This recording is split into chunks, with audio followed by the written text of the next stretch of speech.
नमस्कार। गुरु दक्षिणा क्लास में आप सबका स्वागत है। आज मैं आप लोगों को कर्मधारय और द्विगु समास के बारे में पढ़ाऊंगी। कर्मधारय और द्विगु समास को कुछ लोग तत्पुरुष का ही भेद मानते हैं। कर्मधारय समास की परिभाषा। पहले कर्मधारय समास, जिस समास में एक पद विशेषण और दूसरा पद विशेष्य होता है अथवा एक पद उपमान और दूसरा उपमेय होता है, उसे कर्मधारय समास कहते हैं। देखिएगा, विशेषण, इसमें 4 शब्द आए: विशेषण, विशेष्य, उपमान और उपमेय। विशेषण हम सब जानते हैं, विशेषता बताने वाला शब्द। विशेष्य, जिसकी विशेषता बताई जाए। उपमेय, जिसकी उपमा दी जाए। और उपमान, जिसके साथ उपमा दी जाए। तो 2 स्थितियां होती हैं इसकी। इसके दोनों पदों में से एक विशेषण है तो दूसरा विशेष्य होगा।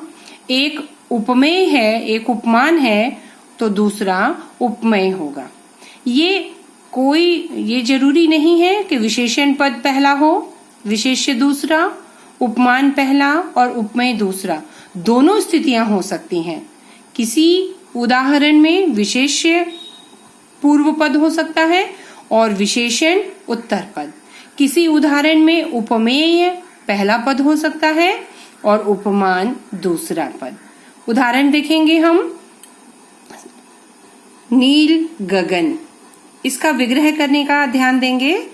इसका विग्रह होगा नीला है जो गगन, नील गगन। कमल नयन, कमल के समान नयन। ये वाली जो उदाहरण है ये विशेषण विशेष्य वाले हैं और इधर वाले जो उदाहरण हैं ये उपमेय और उपमान वाले हैं।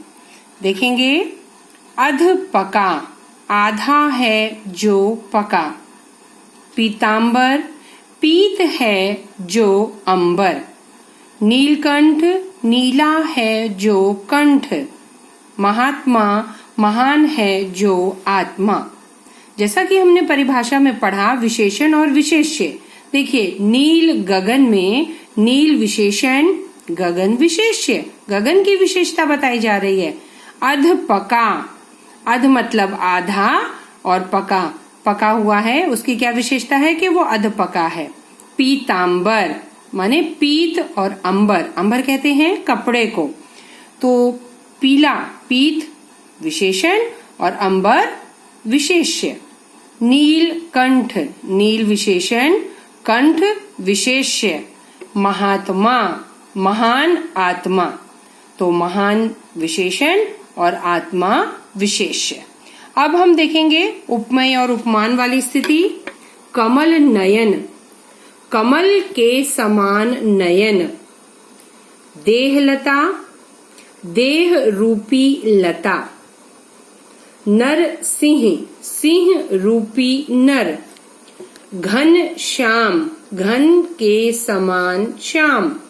चरण कमल, कमल के समान चरण। इसमें भी उपमेय उपमान देखिए, जिसके साथ उपमा दी जाती है।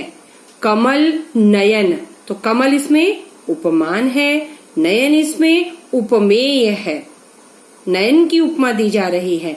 देह लता, तो देह इसमें उपमेय है और लता उपमान है।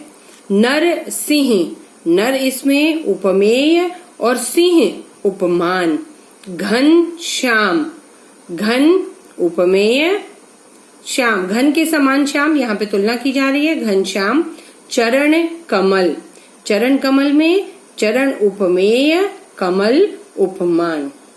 मैं समझती हूँ कि कर्मधारय समास आप सभी के समझ में आ गया होगा। अब आते हैं द्विगु समास पर। द्विगु समास, द्विगु समास का पूर्व पद माने पहला पद संख्यावाचक विशेषण होता है तथा समस्त पद समूह या समाहार का बोध कराता है उसे द्विगु समास कहते हैं।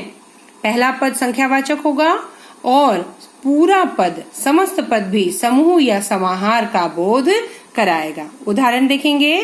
पंचवटी, 5 वटों का समूह। पंजाब, 5 आबों का समाहार। आप कहेंगे कि ऊपर समूह था नीचे समाहार, तो दोनों का मतलब एक ही होता है, चाहे हम समूह लिखें चाहे समाहार। चौमासा, 4 मासों का समाहार।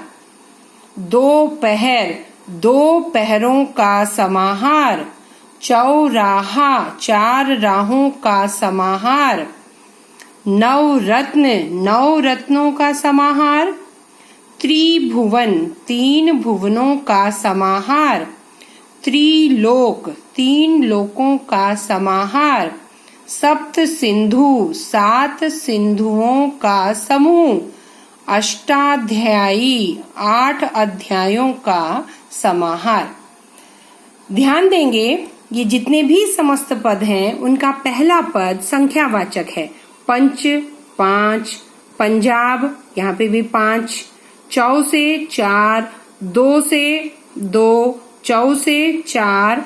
यहाँ देखें नवरत्न तो 9, 3 से 3 बना, फिर 3 से त्रिलोक से 3 बना, सप्त 7 और अष्टाध्यायी में अष्ट 8।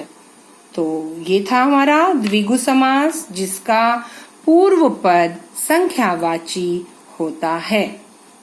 उम्मीद करती हूँ कि आपको द्विगु समास भी अच्छे से समझ में आ गया होगा। मिलते हैं अगली क्लास में, तब तक धन्यवाद।